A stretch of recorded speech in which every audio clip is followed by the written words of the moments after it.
শান্তি প্রতিষ্ঠার কথা বলতেছে, গণতন্ত্রের মাধ্যমে সেই মানুষকে সেই দেশ উপহার দেওয়া সম্ভব? বিষয়টা হলো বর্তমান যে গণতান্ত্রিক পদ্ধতি, এই গণতান্ত্রিক পদ্ধতি ইসলাম সম্মত নয়। বাকি রইল ইসলাম এই দেশে প্রতিষ্ঠা করতে হইলে আমরা বিশ্বাস করি এই গণতান্ত্রিক পদ্ধতিতে হবে না। ইসলাম প্রতিষ্ঠার হয়তো রাস্তাটা খুলতে পারে, কিন্তু পরিপূর্ণ ইসলাম প্রতিষ্ঠা করতে হলে এটাকে ইসলামী খেলাফত প্রতিষ্ঠা করতে হবে। বাকি বর্তমান যে গণতান্ত্রিক পদ্ধতি, সেই গণতান্ত্রিক পদ্ধতি মানে আমরাও নির্বাচন করি, আমরাও গণতান্ত্রিক পদ্ধতিতে কাজ করি। তার কারণ হলো মন্দের ভালো। আমাদেরকে দেশটা ঠিক রাখতে হলে, স্বাধীনতা ঠিক রাখতে হলে, আমরা ইসলাম নিয়ে, মসজিদ মাদ্রাসা নিয়ে আমরা আমাদের স্বকীয়তা নিয়ে ঠিক থাকতে হলে এটা হলো আমাদের একটা পন্থা, একটা কৌশল। সেই কৌশল নিয়ে আমরা আছি। বিষয়টা হচ্ছে কি যে চেতনার ভিত্তিতেই গণ অভ্যুত্থান হয়েছে। চেতনা যদি না থাকতো গণ অভ্যুত্থান হইতো না। এখন আমাদের চেষ্টা করতে হবে এই চেতনার মধ্যে যেন কোনো ফাটল না ধরে।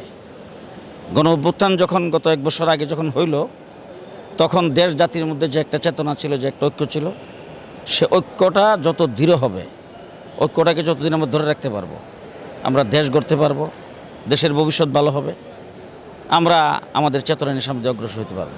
ঐক্যের মধ্যে যদি ফাটল ধরে, তাইলে আবার ফেসিবাদ ওই ফাটলের মধ্যখান দিয়ে এসে আমাদের মধ্যে ইন করবে। এটা যেন না হয়, এই জন্য আমাদের সচেতন থাকতে হবে।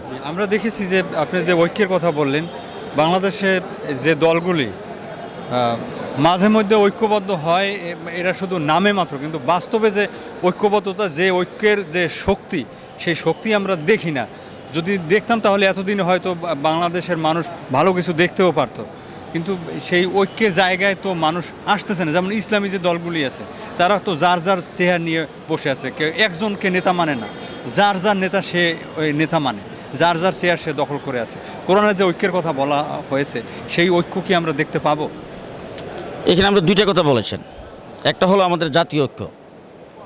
জাতীয় ঐক্যর মধ্যে যেই ফাটলের কথা বলতেছেন, আসলে এটা ফাটল না। রাজনৈতিক দল ভিন্ন ভিন্ন থাকবেই। আমাদের বাংলাদেশে নিবন্ধিত রাজনৈতিক দল আছে প্রায় 43টার মতো, আরও এখন নিবন্ধন আরও বাড়তেছে। একাধিক রাজনৈতিক দল, ভিন্ন ভিন্ন রাজনৈতিক দল হয়, ভিন্ন ভিন্ন মত থাকবে, কিন্তু সমস্ত রাজনৈতিক দলগুলি মিলে আমাদেরকে একটা জায়গায় একত্রিত হতে হবে।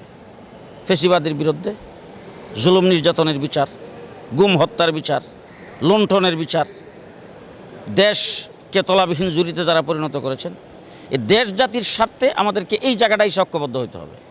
আমরা যদি এই জায়গায় ঐক্যবদ্ধ হইতে পারি আর কি, তাইলে এরপরে দেশের জনগণের কাছে আমরা যাব। জনগণ যাকে ভোট দিয়ে নির্বাচিত করবে সে সরকার চালাবে।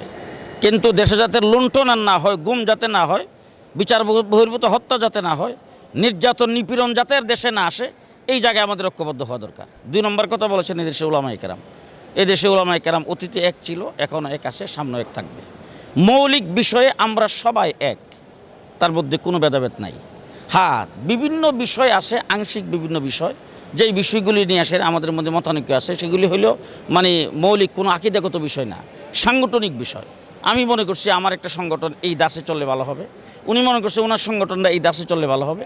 সাংগঠনিক বিভিন্ন বিভাজন আছে, বিভিন্ন বিরোধ আছে, কিন্তু উলামায়ে কেরাম মৌলিক বিষয়ে ঈমান আকীদার প্রশ্নে সবাই একমত ছিল, এখনও আছে, সামনেও থাকবে। শান্তি প্রতিষ্ঠার কথা বলতেছে, গণতন্ত্রের মাধ্যমে সেই মানুষকে সেই দেশ উপহার দেওয়া সম্ভব? বিষয়টা হলো বর্তমান যে গণতান্ত্রিক পদ্ধতি, এই গণতান্ত্রিক পদ্ধতি ইসলাম সম্মত নয়। বাকি রইল ইসলাম এই দেশে প্রতিষ্ঠা করতে হইলে আমরা বিশ্বাস করি এই গণতান্ত্রিক পদ্ধতিতে হবে না। ইসলাম প্রতিষ্ঠার হয়তো রাস্তাটা খুলতে পারে, কিন্তু পরিপূর্ণ ইসলাম প্রতিষ্ঠা করতে হলে এটাকে ইসলামী খেলাফত প্রতিষ্ঠা করতে হবে।